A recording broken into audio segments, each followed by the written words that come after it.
Assalamualaikum warahmatullahi wabarakatuh. Halo abang kakak semuanya, kembali lagi belajar bersama Miss Karmila hari ini di pelajaran tematik. Nah abang kakak, apa kabarnya hari ini? Semoga abang kakak semuanya sehat dan tetap semangat ya. Semoga kita semua tetap dalam lindungan Allah Subhanahu wa Ta'ala. Nah abang kakak, seperti biasa, sebelum kita memulai pelajaran kita, marilah sama-sama kita membaca basmalah dan doa belajar. Bismillahirrohmanirrohim. Rabbi zidni ilma warzuqni fahma waj'alni minas solihin. Amin. Semoga pembelajaran kita hari ini berkah dan menyenangkan, diridhoi oleh Allah, dan abang kakak dapat memahami apa yang akan disampaikan. Nah abang kakak semuanya, untuk hari ini kita masuk di tema yang baru, yaitu tema 4 globalisasi dengan subtema 1 globalisasi di sekitarku. Materi ini disusun oleh guru kelas 6 SDIT Nurul Ilmi. Nah, tujuan pembelajaran yang akan kita capai hari ini adalah yang pertama, dengan diskusi dan mencari informasi, siswa mampu menjelaskan peran Indonesia dalam berbagai bentuk kerjasama di bidang sosial budaya dalam lingkup ASEAN dengan tepat. Yang kedua, dengan membaca teks eksplanasi, siswa mampu menyebutkan informasi penting dari teks tentang cara menghasilkan energi listrik dengan tepat. Dan yang ketiga, dengan mengamati gambar model rangkaian listrik PLTA, siswa mampu mengidentifikasi cara menghasilkan energi listrik dengan benar. Nah, itulah tujuan pembelajaran kita hari ini. Oke, kita masuk ke materi yang pertama, yaitu IPS. Nah, kita berada di era globalisasi. Dapatkah kamu menyebutkan dan menjelaskan fakta tentang globalisasi yang ada di sekitarmu? Nah, abang kakak, dalam kehidupan kita sehari-hari, abang kakak pasti sering ya mendengar istilah globalisasi atau era globalisasi. Apa sih itu globalisasi? Ya, globalisasi itu berasal dari kata global yang artinya mendunia. Jadi, globalisasi adalah proses mendunia atau proses menyatunya masyarakat seluruh dunia. Nah, itulah yang dimaksud dengan globalisasi. Oke, nah amati berbagai bentuk produk yang ada di sekitarmu. Produk tersebut bisa berupa pakaian, tas atau sepatu yang kamu, temanmu, dan gurumu kenakan. Bisa juga makanan dan minuman atau produk lain yang ada di sekitar kelas dan sekolah. Bisakah kamu menerka negara mana yang memproduksinya? Nah, abang kakak sekalian, ya produk-produk yang kita gunakan setiap harinya yaitu bisa jadi pakaian, tas, sepatu, ya alat-alat tulis, kemudian alat-alat elektronik atau kendaraan. Nah, itu tidak semuanya diproduksi di dalam negeri kita. Nah, sebagian ada yang diproduksi atau dibeli dari luar negeri. Nah, untuk mendapatkan produk-produk dari luar tersebut, kita tidak harus datang ke negaranya membelinya secara langsung. Nah, di era globalisasi ini dengan adanya kemajuan di bidang ilmu pengetahuan, teknologi, komunikasi, dan transportasi, barang-barang tersebut bisa kita peroleh di negara kita. Jadi negara-negara yang ada di dunia menjalin kerjasama melakukan menjalin kerjasama di bidang perdagangan, melakukan ekspor dan impor. Jadi produk-produk dari luar bisa kita beli dan kita jual kembali di negara kita. Nah, tidak hanya pada produk tersebut, tetapi juga makanan dan minuman. Banyak makanan-makanan khas negara lain yang bisa kita nikmati di dalam negeri kita sendiri ya. Contohnya saja pizza ya. Pizza itu kan makanan khas dari negara Italia ya, tapi kita juga bisa menikmatinya di negara kita ya. Masih banyak lagi jenis makanan-makanan luar negeri yang bisa kita nikmati di negara kita. Nah, abang kakak sekalian, lengkapi tabel berikut berdasarkan peta dunia di samping. Nah, di sini abang kakak bisa lihat ya gambar peta dunia yang terdiri dari 5 benua. Nah, ini yang pertama ada benua Amerika, kemudian benua Afrika, benua Australia, Kemudian nah ini benua Eropa dan benua Asia. Jadi ini 5 benua yang ada di dunia. Nah, kalau kita perhatikan, nah itu benua Asia dan benua Eropa itu menjadi satu daratan ya, sehingga disebut dengan Eurasia atau lempeng Eurasia, yaitu lempeng Eropa dan Asia. Nah, di sini kita akan melengkapi tabel ya, tabel berikut ini dengan nama produk dan asal negaranya ya. Jadi abang kakak bisa dilihat di bukunya ya, di buku tema 4-nya di halaman 1. Nah, kemudian abang kakak tulis di buku catatannya. Nah, kita mulai dari produk yang paling atas ya. Nah, ini di sini ada gambar jam tangan. Nah, ini kita buat nomor 1 ya. Nomor 1 jam tangan itu asal negaranya adalah Swiss ya, negara Swiss. Kemudian yang kedua, nah di sini ada gambar karpet ya atau ambal. Nah, karpet yang terkenal itu adalah yang berasal dari negara Turki ya. Nah, kemudian nomor 3. Nah, di sini ada gambar boneka. Nah, boneka ini berasal dari negara Tiongkok. Kemudian nah, yang keempat ini mobil ya. Ini kita buat nomor 4. Nah, mobil ini berasal dari negara Jepang ya. Jadi banyak mobil ya dari negara Jepang yang dipasarkan di negara Indonesia ya. Salah satunya itu Suzuki ya.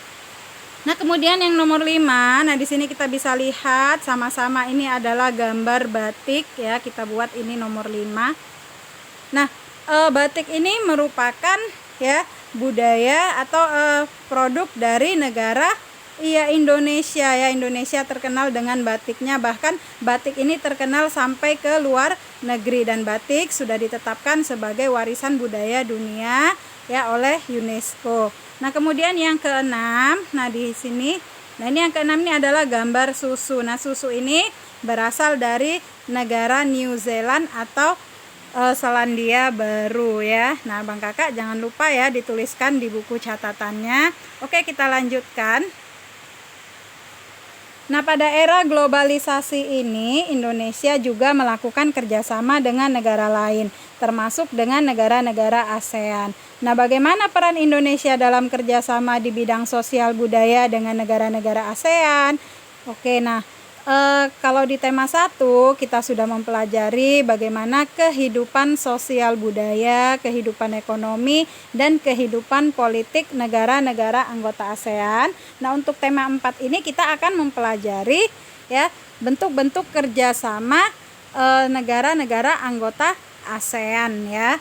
Nah, masih ingat ya Bang Kakak siapa-siapa saja negara anggota ASEAN? Iya, yaitu ada negara Indonesia, Malaysia, Singapura, Thailand, Filipina, Brunei Darussalam, ya, kemudian Vietnam, Myanmar, Laos, dan Kamboja ya. Jadi ada 10 negara anggota ASEAN ya sekarang ini.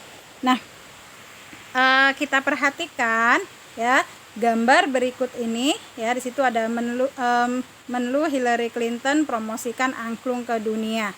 Nah, kita lihat di situ ada sebuah pertemuan ya yang dihadiri oleh Menteri Luar Negeri ASEAN dan beberapa negara lain seperti Amerika Serikat, kemudian Cina, Rusia ya, Uni Eropa, dan negara-negara lain. Nah, di situ mereka masing-masing memegang alat musik tradisional ya, alat musik tradisional dari negara Indonesia, yaitu angklung ya. Jadi angklung ini berasal dari Provinsi Jawa Barat ya.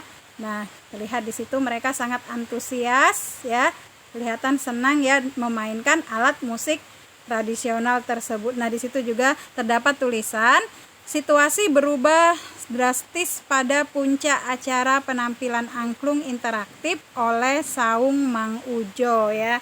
Nah, berikut ini teks bacaannya ya, ada di halaman 3. Abang Kakak dengarkan Miss baca dari sini. Menjelang akhir pertemuan ke-44 Menteri Luar Negeri ASEAN, tepatnya pada tanggal 22 Juli 2011 malam di Hotel Nusa Indah Bali, diselenggarakan acara makan malam. Acara tersebut dihadiri lebih dari 50 menteri luar negeri. Tampak Menteri Luar Negeri Amerika Hillary Clinton dan Menteri Luar Negeri dari negara-negara ASEAN, Cina, Rusia, Uni Eropa, peninjau dan tamu dari berbagai negara lain. Tentu saja berbagai makanan tradisional dihidangkan dan berbagai kesenian daerah ditampilkan seperti tari-tarian tradisional Jakarta, Bali, dan Aceh. Sebagai acara puncak adalah penampilan angklung interaktif oleh Saung Mang Ujal. Semua hadirin dibagikan angklung berbagai tangga nada, kemudian memainkannya bersama-sama dengan dipimpin oleh Daeng Ujo. Nah, abang kakak sekalian, ya perlu abang kakak ketahui bahwasanya alat musik angklung ini ya setiap angklung itu memiliki tangga nada yang berbeda ya, satu sama lain berbeda nadanya. Nah, tampak semua undangan berbahagia. Mereka dihadiahi angklung yang baru saja mereka mainkan sebagai tanda mata dari Indonesia. It's for you, a souvenir from Indonesia, kata Daeng Ujo sang komandan. Jadi semua hadirin ya, semua tamu undangan sangat berbahagia karena mereka diberi hadiah angklung sebagai tanda mata atau kenang-kenangan dari negara Indonesia ya. Malam yang berkesan itu sangat membantu dalam menciptakan iklim yang kondusif. Malam tersebut membuat pertemuan para menteri luar negeri ASEAN dan berbagai pertemuan bilateral lainnya berlangsung sukses. Foto Ibu Hillary Clinton pun menghiasi berbagai surat kabar di dunia. Berkat angklung, Bu Hillary Clinton pun menjadi duta Indonesia. Oke. Nah, abang kakak, sekarang latihan untuk abang kakak di rumah. Ya, tuliskan kerjasama Indonesia dengan negara-negara Asia Tenggara di bidang sosial budaya. Nah, abang kakak bisa mencari referensi dari buku ya, bisa juga melihatnya di internet ya, kerjasama Indonesia dengan negara Asia Tenggara di bidang sosial budaya. Oke, kita lanjutkan lagi ke materi bahasa Indonesia. Tahukah kamu listrik mempunyai peranan penting di era globalisasi? Bagaimana produksi listrik di era globalisasi ini? Ayo kita diskusikan. Kita sering mendengar bahwa abad 20 merupakan abad globalisasi. Berbagai peristiwa dari berbagai belahan dunia dapat kita saksikan langsung melalui layar televisi pada jam, menit, atau bahkan detik yang sama. Kita dapat berhubungan dengan sanak saudara, kerabat, atau sahabat yang berada di negara lain dengan mudah. Kita seakan hidup dalam satu desa yang sangat besar. Nah, abang kakak, jadi di era globalisasi ini ya, untuk mendapatkan informasi atau mengetahui peristiwa-peristiwa yang terjadi di suatu daerah atau belahan dunia yang lain itu sangat mudah sekali ya. Bahkan kita bisa menyaksikannya secara langsung dengan melihat televisi atau melalui handphone ya. Jadi setiap berita ataupun informasi itu sangat mudah sekali tersebar dan diketahui oleh masyarakat dunia. Bahkan abang kakak ya bisa menjalin silaturahmi ya, berhubungan berkomunikasi dengan keluarga ya, dengan sahabat yang berada di daerah lain ya, itu dengan mudah pada saat ini. Nah, kalau dulu mungkin kita kan ini ya dengan berkirim surat atau mungkin kalau ini menggunakan telepon rumah. Nah, kalau untuk sekarang ini ya kita bisa melakukan video call. Jadi banyak sekali kemudahan yang kita peroleh di era globalisasi ini.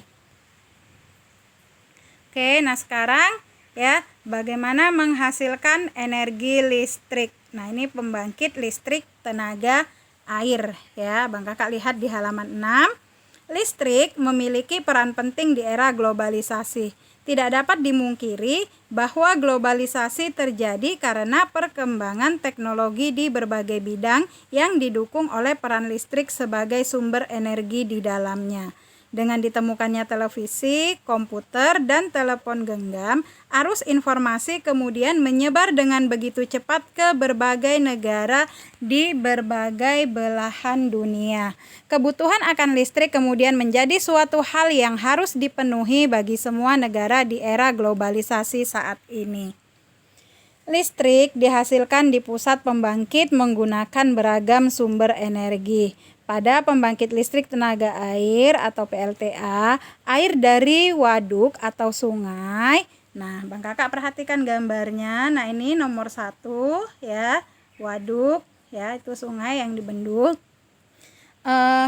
Kemudian masuk melalui pintu. Nah, itu nomor 2. Nah, ini pintunya ya, nomor 2.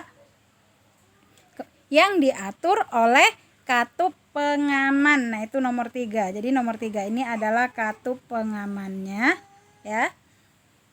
Kemudian air kemudian masuk ke tangki pengaman tekanan. Itu nomor 4. Nah, inilah tangki pengaman tekanan. Ya. Kemudian air di dalam pipa pesat mengalirkan dan mengarahkan air ke turbin ya. Nah, pipa pesat tadi nomor 5. Nah, ini pipa pesat. Nah, mengarah ke turbin. Ini dia turbinnya nomor 7. Melalui katup mengatur tekanan ya. Nah, katup pengatur tekanan itu adalah di nomor 6. Di sini terdapat katup pengatur tekanannya ya, untuk mendapatkan tekanan energi yang besar. Nah, energi potensial air kemudian menggerakkan turbin. Energi gerak tersebut kemudian diubah menjadi energi listrik oleh generator nomor 8. Nah, inilah dia generatornya ya, yang menghasilkan energi listrik. Nah, energi listrik dari generator kemudian diatur kapasitas tegangannya dan dialirkan ke transformer, yaitu nomor 9. Ini dia transformernya. Energi listrik kemudian dibagikan ke konsumen oleh saluran transmisi. Nah, nomor 10 ini adalah saluran transmisi ya, yang akan ini ya, menyalurkan listrik ke konsumen. Nah, komponen utama pada semua pembangkit energi listrik adalah turbin dan generator. Turbin tersebut harus bergerak untuk menghasilkan energi gerak yang kemudian diubah menjadi energi listrik oleh generator. Energi penggerak turbin selain dari aliran air juga bisa didapat dari angin atau PLTA, panas bumi atau PLTU, dan sumber energi lainnya. Adakah sumber energi di daerahmu yang bisa digunakan sebagai pembangkit energi listrik?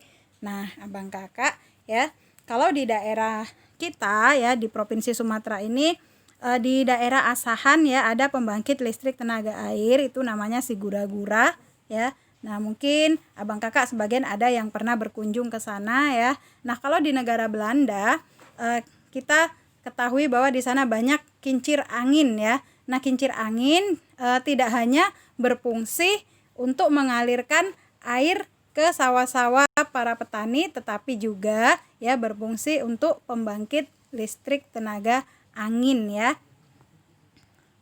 Oke, nah latihan untuk Abang Kakak di rumah, baca kembali teks tersebut dengan teliti. Kemudian tuliskan informasi penting dalam setiap paragraf pada tabel berikut. Nah, paragraf pertama, nah ini dia paragraf pertama ya. Nah, itu berisikan topik masalah. Kemudian paragraf 2, nah itu deret penjelasnya. Dan paragraf 3 adalah kesimpulan dan pesan atau pendapat pribadi penulis ya. Nah, jangan lupa dikerjakan latihannya di rumah ya, Abang Kakak. Oke, kita lanjutkan ke materi berikutnya, yaitu materi IPA. Kamu telah memahami tentang proses menghasilkan energi listrik dengan komponen-komponen utama pada pembangkit tersebut. Komponen utama pada semua pembangkit energi listrik adalah turbin dan generator atau dinamo. Nah, ini Miss garis bawahi ya, komponen utama pembangkit energi listrik yaitu turbin dan generator atau dinamo. Turbin tersebut harus bergerak untuk menghasilkan energi gerak yang kemudian diubah menjadi energi listrik oleh generator atau dinamo.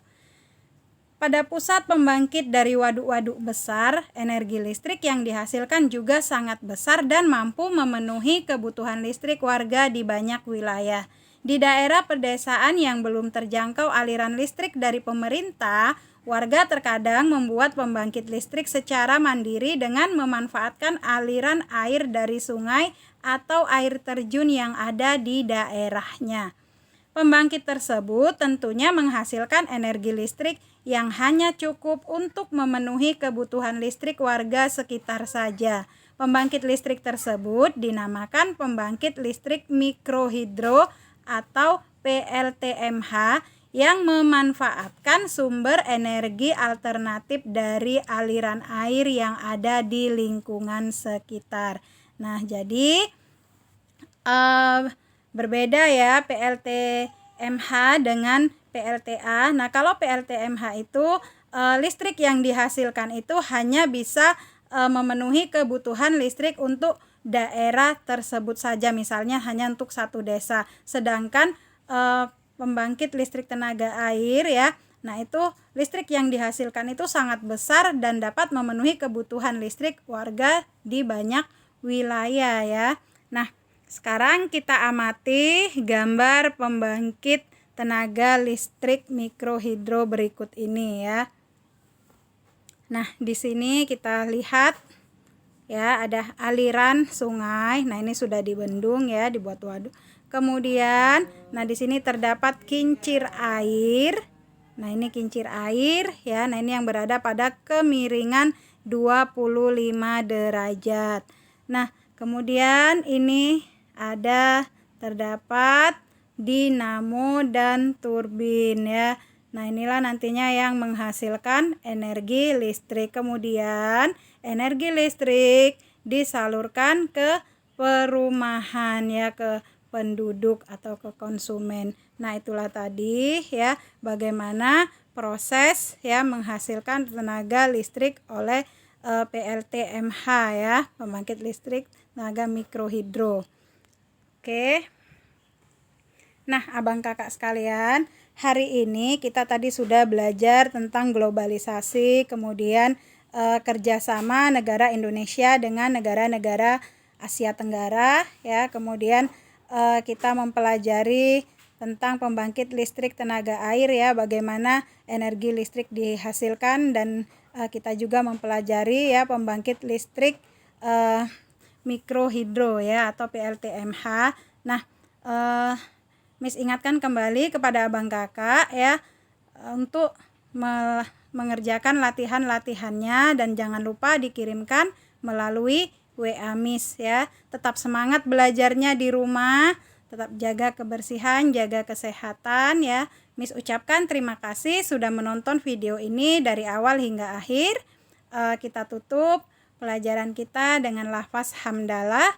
Alhamdulillahirabbil alamin. Kita ketemu lagi di materi berikutnya. Assalamualaikum warahmatullahi wabarakatuh.